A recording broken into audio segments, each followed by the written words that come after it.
বর্তমান সময়ে জনপ্রিয় কমেডি জুটি মোশাররফ করিম ও জান্নাতুল সুমাইয়া হিমি। দিন দিন বাংলা নাটকের জনপ্রিয়তা বেড়ে চলেছে।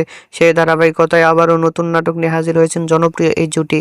নাটকটির নাম জামাইকার। এই নাটকটিতে অভিনয় করেছেন বর্তমান সময়ের আলোচিত অভিনেতা মোশাররফ করিম ও আলোচিত অভিনেত্রী জান্নাতুল সুমাইয়া হিমি, ইমু শিকদার সহ আরও অনেকে। এই নাটকটি রচনা করেন মনসুর রহমান চঞ্চল এবং পরিচালনা করেন রাকেশ বসু। নাটকটি খুব শীঘ্রই আরটিভির পর্দায় দেখতে পারবেন। আপনারা দেখতে চাইলে অবশ্যই ঈদে আরটিভির পর্দায় চোখ রাখুন এবং নিয়মিত নতুন নতুন নাটকের আপডেট পেতে হলে অবশ্যই চ্যানেলটিকে সাবস্ক্রাইব করে রাখুন। পরবর্তী ভিডিওর জন্য অপেক্ষা করুন।